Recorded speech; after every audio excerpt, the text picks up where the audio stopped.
कोई भी सपना साकार करने के लिए सबसे जरूरी है सही कोच का होना। चुनिए एजुकेशन राइज को और करे अपने board class 10th and 12th का सपना साकार। Download the app now. हाँ, तो मोस्ट वेलकम बच्चों, अपनी ये हिंदी की बहुत ही शानदार और जानदार क्लास में आप सभी का स्वागत। हम पढ़ रहे हैं हिंदी की व्याकरण, और व्याकरण में आज हम पढ़ेंगे शब्द शक्ति। कंप्लीटली समझेंगे शब्द शक्ति क्या होती है, कितने प्रकार की होती है, कैसे कैसे शब्द शक्तियाँ होती है, कहाँ कहाँ शब्द शक्ति काम करेगी, सारी चीज़ें इस क्लास में बहुत ही सरल ढंग से और स्पष्ट ढंग से मैं आज आपको समझाने वाला हूँ। तो आइए करते हैं शुरुआत।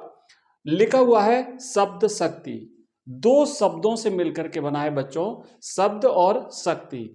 तो बात यह आती है कि शब्द क्या होता है, शब्द किसे कहते हैं। तो देखो, याद करो, हमने कल वाली क्लास में पढ़ा था कि वर्णों के सार्थक समूह को हम शब्द कहते हैं। तो शब्द क्या होता है, यहां पे हम लिखेंगे शब्द किसे कहेंगे कि भाई वर्णों का सार्थक समूह, सार्थक समूह है ना। वर्णों का सार्थक समूह क्या कहलाता है बच्चों, शब्द कहलाता है। अब मान लीजिए अगर कोई ये कह दे कि भाई न प ट, अब न प ट ल, न प ट ल, मान लो ये कुछ ऐसे वर्ण हैं। देखो भाई, ये वर्ण है, न है, प है, ट है, ल है। अब हमने इनको जोड़ दिया तो क्या ये शब्द हुआ बच्चों? ये शब्द नहीं हुआ। क्यों नहीं हुआ? क्योंकि इसका अपना कोई अर्थ नहीं है, इसका कोई सार्थक अर्थ नहीं निकल रहा है, तो इसलिए इसे हम शब्द नहीं कहेंगे। फॉर एग्जाम्पल, जैसे मान लीजिए कि कमल। अब देखो, ये भी कुछ वर्णों का एक समूह है, तो इसे हम शब्द कहेंगे। क्यों कहेंगे? क्योंकि इसका अपना एक अर्थ निकल रहा है, कमल यानी कमल का एक फूल। तो अब समझ में आया कि वर्णों का सार्थक समूह क्या कहलाता है बच्चों? शब्द कहलाता है। और ये जो शब्द है ना, इस शब्द का अपना कोई न कोई अर्थ होता है, इस शब्द का अपना कोई न कोई अर्थ होता है। बल्कि यूं कहेंगे कि एक शब्द के अनेक अर्थ हो सकते हैं, कई सारे अर्थ होते हैं, और वो अर्थ हमें जिस माध्यम से ज्ञात होता है, जिस शक्ति के द्वारा हमें उस शब्द के अर्थ का बोध होता है, शब्द के अर्थ का पता चलता है, वही उस शब्द की शक्ति कहलाती है। तो दूसरा शब्द क्या है हमारा? शक्ति। किसकी शक्ति? शब्द के अर्थ का बोध कराने वाली जो शक्ति है, वो उस शब्द की शक्ति कहलाती है। मान लीजिए कमल एक शब्द है, इस कमल के जितने अर्थ होते हैं, वो सारे अर्थ अलग अलग परिस्थितियों में, अलग अलग संदर्भ में हमें पता चलेंगे। तो वो कैसे चलेंगे? वो इस शब्द की शक्ति के द्वारा। तो दूसरा क्या है कि शक्ति किसे कहते हैं? तो शक्ति का अर्थ क्या होता है कि शब्द के अर्थ का बोध कराना, शब्द के अर्थ का बोध कराना, राइट। तो शक्ति क्या होती है? शब्द के अर्थ का बोध कराना। तो ये शब्द के अर्थ का बोध कराने वाली जो ताकत होती है, वो क्या होता है बच्चों? वो शक्ति होती है। हो रहा है ना रिकॉर्डिंग? राइट, ठीक है। अब तो देखो कि अब शब्द शक्ति की परिभाषा क्या हुई। तो शब्द शक्ति की परिभाषा ये हो सकती है कि शब्द के अर्थ का बोध कराने वाली शक्ति को ही हम शब्द शक्ति कहते हैं, ठीक है। तो ये इसकी परिभाषा हो गई। अब देखो, शब्द शक्ति हमने समझ लिया, तो अब हम क्या समझेंगे कि भाई अगर हम बात करें कि शब्द कितने प्रकार के होते हैं, जितने प्रकार के शब्द होंगे उसके अनुसार उसका अर्थ होगा, और उस अर्थ के हिसाब से ही उतनी शक्तियां होगी। क्योंकि जितने शब्द होंगे, उन शब्द का जितना अर्थ होगा, उस अर्थ के हिसाब से उसकी शक्तियां भी होगी। तो उसको समझने से पहले हम समझेंगे एक बहुत बड़े काव्य शास्त्री हुए हैं, जिनका नाम है मम्मट। इन मम्मट साहब ने एक किताब लिखी है, जिस किताब का नाम है काव्य प्रकाश। क्या नाम है? काव्य प्रकाश। इस काव्य प्रकाश में इन्होंने 3 प्रकार के शब्द बताए हैं। क्यों हमें शब्द समझना जरूरी क्यों है? क्योंकि शब्द की ही शक्ति तो पढ़नी है हमें। तो शब्द कितने बताए इन्होंने? 3 प्रकार के शब्द बताए हैं। प्रश्न बन सकता है बच्चों कि शब्द कितने प्रकार के होते हैं। तो 3 शब्द होते हैं, 3 प्रकार के शब्द होते हैं, ठीक है। 3 प्रकार के शब्द, 3 प्रकार के शब्द।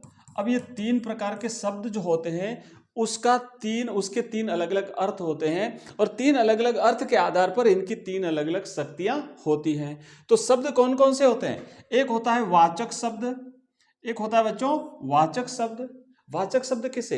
कि किसी भी शब्द को पढ़ते ही जो हमें अर्थ समझ में आता है, मतलब उसको वाचना, बांचना, पढ़ना, तो वो होता है वाचक शब्द। एक होता है लक्षक शब्द, जो हमें लक्षणों के आधार पर उसका अर्थ ग्रहण करना पड़ेगा। और तीसरा होता है व्यंजन शब्द, नहीं व्यंजक शब्द, राइट, व्यंजक। तो अब देखो कितने हो गए व्यंजक शब्द, तो शब्द कितने हो गए? 3 हो गए। कौन कौन सा? वाचक शब्द, लक्षक शब्द और व्यंजक शब्द। अब शब्द के आधार पर इसके 3 अर्थ होते हैं। तो देखो, अगर मान लो कोई वाचक शब्द है तो उसका जो अर्थ होता है उसे हम वाच्य अर्थ कहते हैं, और इसी वाच्य अर्थ को हम वाच्यार्थ भी कहते हैं, क्योंकि इसका जब संधि करेंगे, इसकी मेल करेंगे तो अ और अ जुड़ करके आ हो जाता है, तो वो क्या हो जाएगा बच्चों? हो जाएगा वाच्यार्थ, वाच्यार्थ। सॉरी, ठीक है। अब दूसरा है लक्षक शब्द। इस लक्षक शब्द के अर्थ को हम क्या कहेंगे? इसको लक्ष्यार्थ कहेंगे। लक्ष्य धन अर्थ बराबर ये हो गया लक्ष्यार्थ। तो इसका जो अर्थ होता है वो हो गया लक्ष्यार्थ। और तीसरा होता है व्यंग्य अर्थ यानी व्यंग्यार्थ। तो ये हो गया भाई व्यंग्यार्थ, व्यंग्यार्थ। अब देखो 3 शब्द, 3 अर्थ, और इन 3 अर्थ के आधार पर 3 शक्तियां जो हम नेक्स्ट पेज पे पढ़ेंगे। ये जो वाच्यार्थ होता है इसी को मुख्यार्थ भी बोलते हैं और इसी को अभिधेयार्थ भी कहते हैं। ठीक है, अब चलिए नेक्स्ट पेज पे चलते हैं। अब आगे बढ़ने से पहले आपके लिए एक प्रश्न, मुझे इसका अर्थ बताइए। क्या है प्रश्न? शक्ति के अनुसार शब्द कितने प्रकार के होते हैं? तो अभी अभी हमने किया बच्चों, आप बताइए। चलो आप में से कौन कौन बताता है, जल्दी लिख करके आंसर बताओ मेरे को कि शक्ति के अनुसार शब्द कितने होते हैं, और जितने शब्द होंगे उतने उसके अर्थ होंगे, और जितने अर्थ होंगे उतनी ही उसकी शक्तियां होगी। तो बच्चों शक्ति के अनुसार शब्द जो है ये 3 प्रकार के होते हैं, 3 प्रकार के होते हैं, 3 प्रकार के होते हैं भाई शब्द। कौन कौन से 3 प्रकार के होते हैं? तो एक हो गया, देखो सबसे पहला जो इसका जो शब्द होता है वो होता है वाचक शब्द। तो आप लिखेंगे एक होता है वाचक शब्द। ये लिखिए, आप कॉपी और पेन लेकर के बैठिए। जो चीज यहां बताई जा रही है, इंपॉर्टेंट चीज आपको लगे उसको लिख लीजिए, क्योंकि लिखने से चीजें जल्दी याद होती है। और मॉर्निंग में जल्दी ये क्लास लेने का अर्थ भी यही है कि सुबह पढ़ी हुई चीज बहुत जल्दी याद हो जाती है। तो पहला तो हो गया हमारा वाचक शब्द बच्चों। दूसरा हो गया हमारा लक्षक शब्द, राइट। दूसरा कौन सा शब्द हो गया? लक्षक शब्द। लक्षक लिख लिख के याद करना बहुत ही जरूरी होता है। लिखने से एक तो चीज याद होती है और दूसरा अभ्यास बनता है। तो दूसरा हो गया हमारा लक्षक शब्द, और तीसरा हो गया बच्चों व्यंजक शब्द। तीसरा हो गया व्यंजक, व्यंजक शब्द हो गया। ठीक है, तो ये 3 प्रकार के शब्द हो गए, और 3 प्रकार के अर्थ होंगे। वाचक शब्द का जो अर्थ होगा वो वाच्यार्थ या मुख्यार्थ, लक्षक शब्द का अर्थ होगा वो लक्ष्यार्थ, और व्यंजक शब्द का अर्थ होगा वो व्यंग्यार्थ होगा। अब आइए आगे बढ़ते हैं और नेक्स्ट पेज पे देखते हैं कि शक्ति द्वारा व्यंजित शब्द का अर्थ। हमने देखा शब्द कितने प्रकार के होते हैं? 3 प्रकार के होते हैं। अर्थ कितने प्रकार के होते हैं? 3 प्रकार के होते हैं। तो अब आप बताइए कि शक्ति कितने प्रकार की होगी? तो शक्तियां भी 3 प्रकार की होगी भाई। कैसे होगी? देखो, अगर शब्द है वाचक, तो उसका अर्थ होगा वाच्यार्थ या अभिधेयार्थ या मुख्यार्थ, और इसका अर्थ कराने वाली जो शक्ति है वो है अभिधा शब्द शक्ति। आया? क्लियर हुआ? ध्यान से समझिएगा। वाचक शब्द के अर्थ, वाच्यार्थ का बोध कराने वाली शक्ति अभिधा शब्द शक्ति। दूसरा है लक्षक शब्द।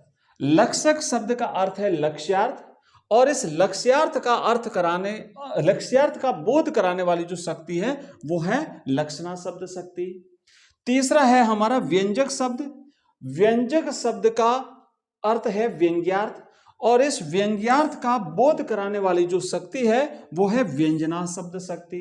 तो अब आपको समझ में आया कि शब्द शक्तियां 3 प्रकार की होती हैं। अब अगर प्रश्न, पहले तो प्रश्न ये था कि शब्द कितने प्रकार के होते हैं, तो 3 प्रकार के होते हैं। और अब अगर प्रश्न बने कि शब्द शक्ति कितने प्रकार की होती है, तो स्पष्ट हुआ शब्द शक्ति 3 प्रकार की होती है। लिखते रहिए, जो जो चीज आपको लिखनी है बीच बीच में लिखते रहिए। और मैं बता दूं कि इसके जस्ट बाद में इंग्लिश की जो अपने इंग्लिश कंपलसरी की क्लास भी आती है, उसमें भी अपन अभी फिलहाल ग्रामर पढ़ रहे हैं। और जिस तरीके से हिंदी कंपलसरी के एक एक टॉपिक की ग्रामर पढ़ रहे हैं, उसी तरीके से हम इंग्लिश कंपलसरी के एक एक टॉपिक की ग्रामर कंप्लीटली पढ़ेंगे। और जैसे जैसे टॉपिक क्लियर होता जाएगा, वैसे वैसे इसके जितने भी क्वेश्चंस बनते हैं, चाहे वो रिक्त स्थान हो, कि चाहे वो ऑब्जेक्टिव टाइप का हो, कि चाहे वो अति लघुत्रात्मक हो, कि सारे प्रश्न अपन करने वाले हैं। और ये शब्द शक्ति बच्चों पूरा 2 नंबर का टॉपिक है। और इस 2 नंबर के टॉपिक को हम सिर्फ आधे से पौन घंटे में कंप्लीट करने वाले हैं। इससे ज्यादा टाइम नहीं लगेगा आपका। तो आप सोचो कि कल हमने 2 नंबर का पूरा एक टॉपिक किया था, भाषा, व्याकरण और लिपि का परिचय।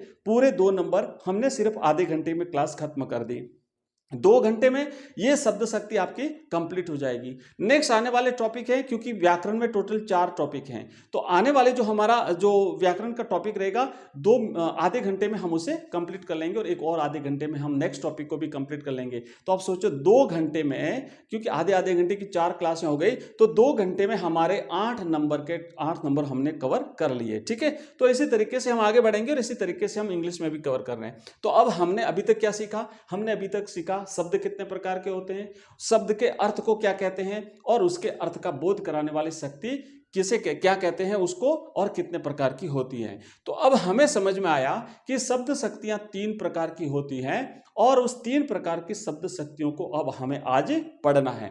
तो अब देखो, 3 प्रकार की जो शब्द शक्तियां हैं, उसमें से पहली शब्द शक्ति होती है बच्चों अभिधा शब्द शक्ति। अभिधा शब्द शक्ति जो हमें मुख्यार्थ का बोध कराती है, जो हमें वाच्यार्थ का बोध कराती है। वो जो वाचक शब्द होता है उसका जो मुख्य अर्थ होता है, जिसे हम वाच्यार्थ कहते हैं, जिसे हम अभिधेयार्थ कहते हैं, जिसे हम मुख्यार्थ कहते हैं, उसका बोध कराने वाली शब्द शक्ति को हम अभिधा शब्द शक्ति कहते हैं। तो क्या लिखा है? वाच्यार्थ या मुख्यार्थ का बोध कराने वाली, बोध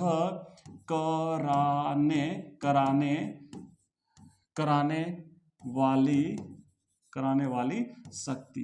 कराने वाली शक्ति क्या कहलाती है भाई? तो ये कराने वाली शक्ति बच्चों अभिधा शब्द शक्ति कहलाती है। मतलब क्या होता है कि जो वाक्य, जो शब्द जब हम सुनते हैं, तो सुनते ही पहली बार में जो अर्थ हम ग्रहण करते हैं वो क्योंकि उसके दूसरा तीसरा कोई अर्थ नहीं, जो सुनते ही हमने पहली बार में जो अर्थ ग्रहण किया वही उसका वाच्यार्थ होता है, वही उसका मुख्यार्थ होता है। और इस मुख्यार्थ का बोध कराने वाली जो शक्ति होती है वो अभिधा शब्द शक्ति होती है। फॉर एग्जाम्पल एक वाक्य देखिए कि गाय दूध देती है। हमने सुना गाय दूध देती है, इसका अर्थ यही है कि गाय दूध देती है, बस। इसके अलावा दूसरा तीसरा कोई अर्थ ग्रहण नहीं करना है। तो ये जो अर्थ हमने ग्रहण किया है, ये कैसा अर्थ ग्रहण किया हमने? ये मुख्य अर्थ ग्रहण किया है, गाय का दूध देना। और ये शक्ति कौन सी है? ये अभिधा शब्द शक्ति है। एक और वाक्य देखिए कि शेर जंगल में रहता है। भाई इसका सिंपल सा अर्थ बस इतना ही है कि शेर जंगल में रहता है, हमें इसका दूसरा तीसरा कोई अर्थ ग्रहण नहीं करना। सिंपल सा अर्थ हमने ग्रहण कर लिया, यही इसका मुख्य अर्थ है जो ये वाक्य कहना चाहता है। और हम समझ गए, मतलब इसमें भी अभिधा शब्द शक्ति है। तो सिंपल सा प्रश्न पूछा जाएगा, निम्न में से अभिधा शब्द शक्ति कौन सी है, या निम्न में से अभिधा शब्द शक्ति का उदाहरण कौन सा है। 4 ऑप्शन मिलेंगे आपको, उसमें से पूछा जाएगा निम्न में से लक्षणा शब्द शक्ति का उदाहरण कौन सा है। तो आपको पहचानना है बस, और कुछ नहीं करना है। तो हम आराम से पहचान लेते हैं कि हमें उसके अर्थ का बोध किस तरीके से हो रहा है, और उसके अर्थ का बोध जिस शक्ति से होता है वो उसकी शक्ति हो गई। तो ये मैं मानता हूं कि शायद अभिधा शब्द शक्ति आपको कंप्लीट हो गई। बिल्कुल सिंपल है। आगे बढ़ते हैं और नेक्स्ट अब यहां पे हम देखेंगे लक्षणा शब्द शक्ति। इसको थोड़ा सा ध्यान से पढ़ना। लक्षणा शब्द शक्ति को आपने थोड़ा सा अगर ढंग से समझ लिया, क्योंकि लक्षणा शब्द शक्ति के 2 भेद है बच्चों, एक है रूढ़ि लक्षणा और दूसरी है प्रयोजनवती लक्षणा।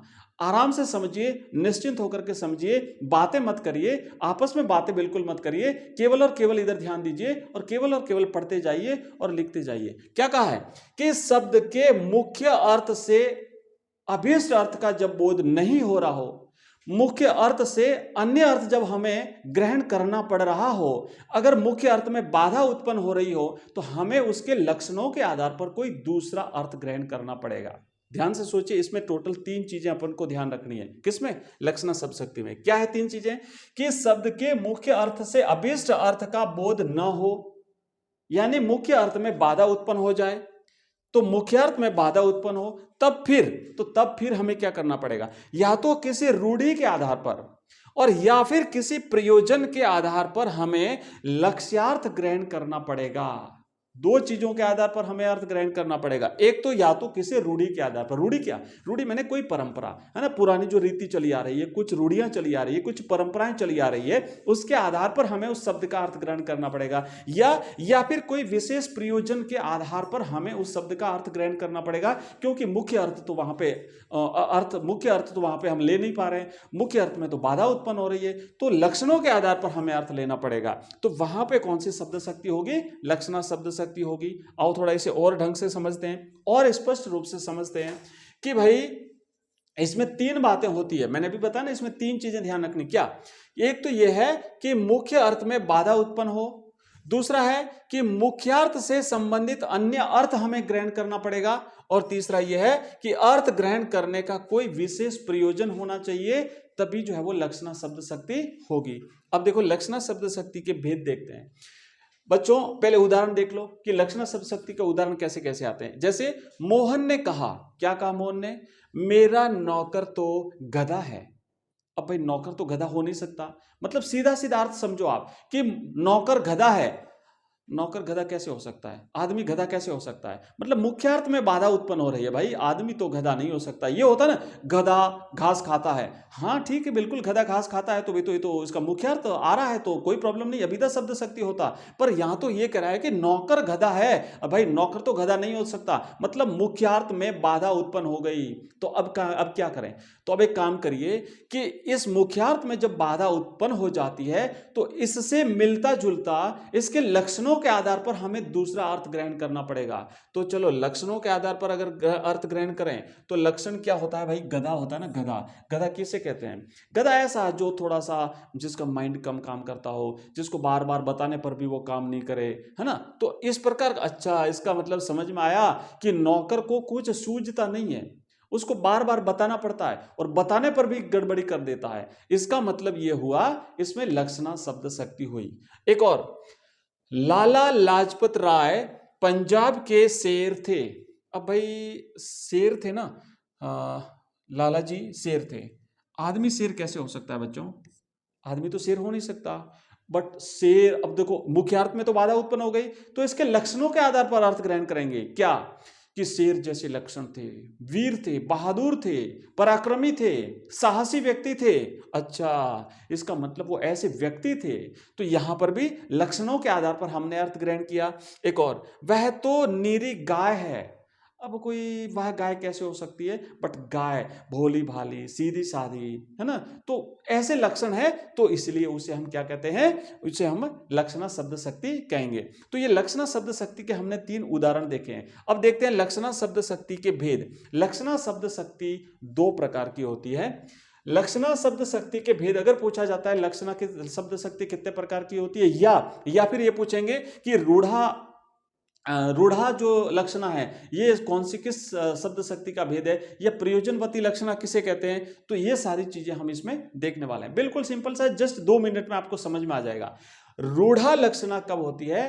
कि जब हमें लक्षणा शब्द शक्ति का अर्थ किसी विशेष रूढ़ि या परंपरा के आधार पर ग्रहण करना पड़े।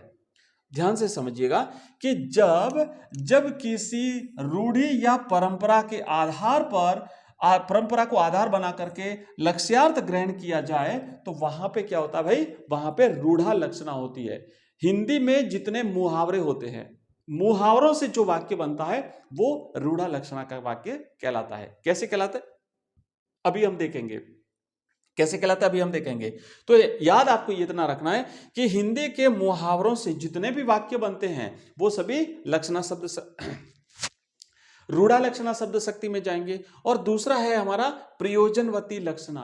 प्रयोजनवती लक्षणा क्या होता है कि जब किसी विशेष प्रयोजन से हमें लक्ष्यार्थ ग्रहण करना पड़े तो वहां पे प्रयोजनवती लक्षणा होती है। यानी किसी विशेष प्रयोजन से प्रेरित होकर के जब लक्ष्यार्थ ग्रहण किया जाए तो वहां पे कैसी शब्द शक्ति होती है, वो प्रयोजनवती लक्षणा शब्द शक्ति होती है। जैसे देखो, उसका आश्रम गंगा में है।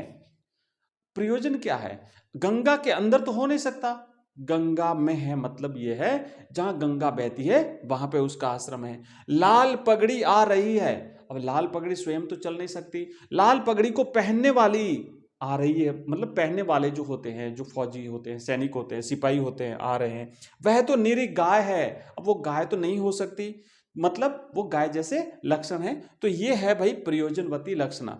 और स्पष्ट करता हूं, देखो कि हिंदी के मुहावरों से बनने वाले सारे के सारे जो वाक्य हैं वो जाएंगे रूढ़ा में। कैसे, वह हवा से बातें कर रहा है।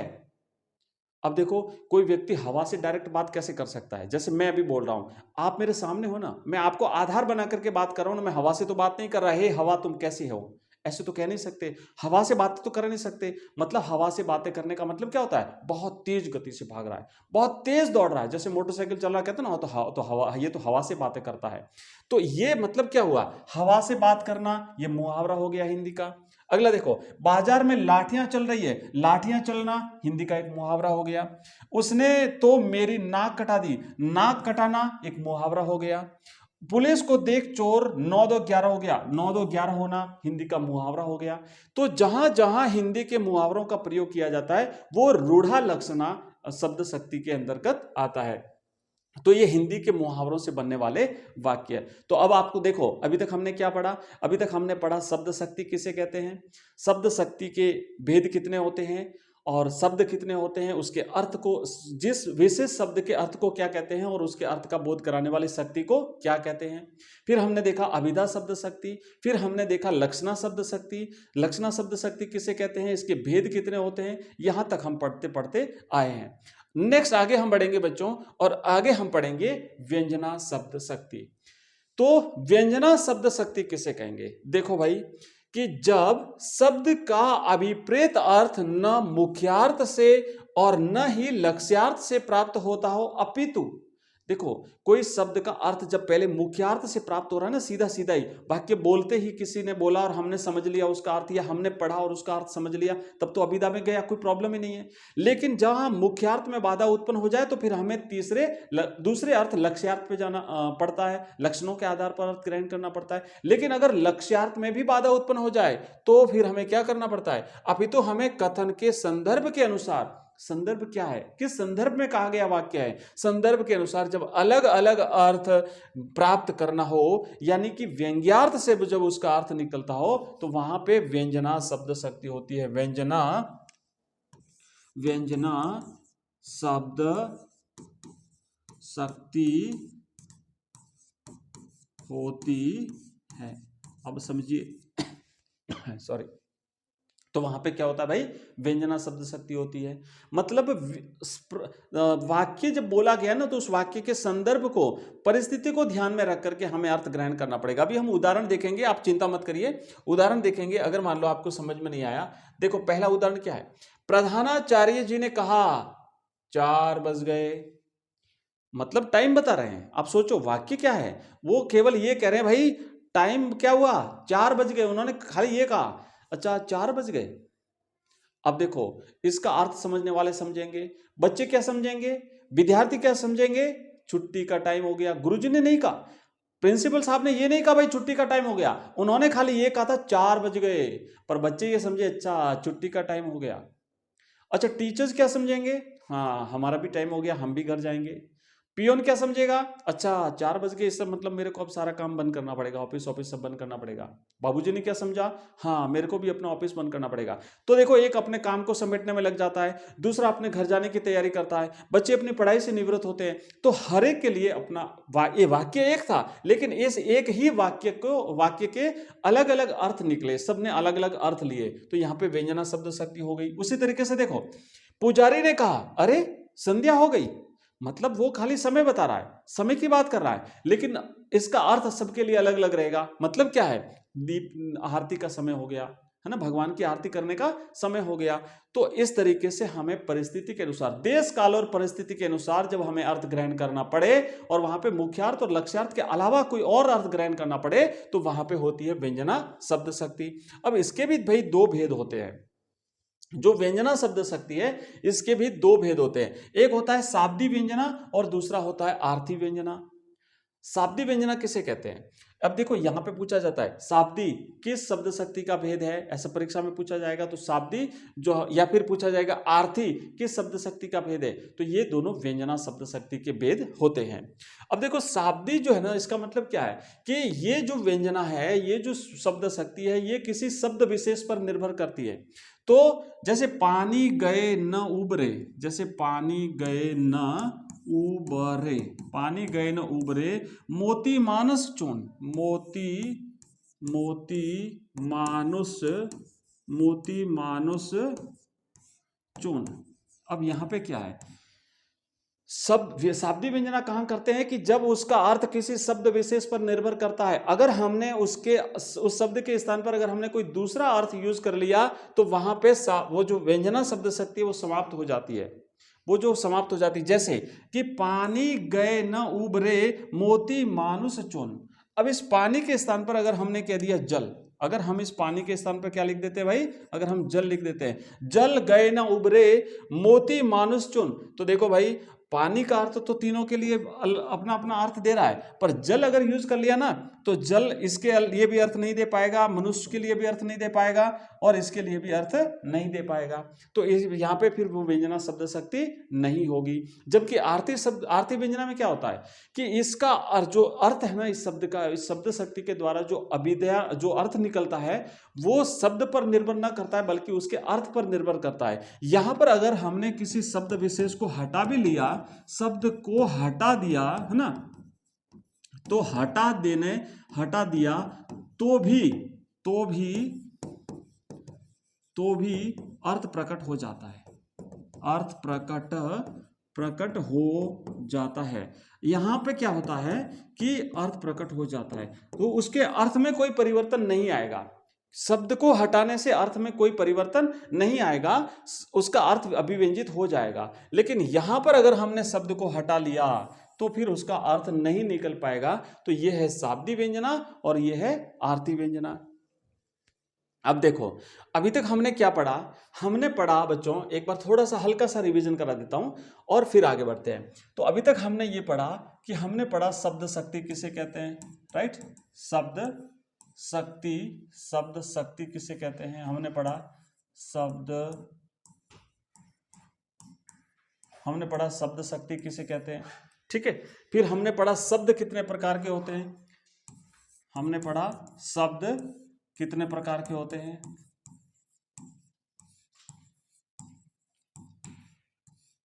शब्द कितने प्रकार के होते हैं। उस शब्द के आधार पर उसके अर्थ कितने प्रकार के होते हैं, यानी यूं कह सकते हैं कि शब्द के अर्थ कितने प्रकार के होते हैं, शब्द के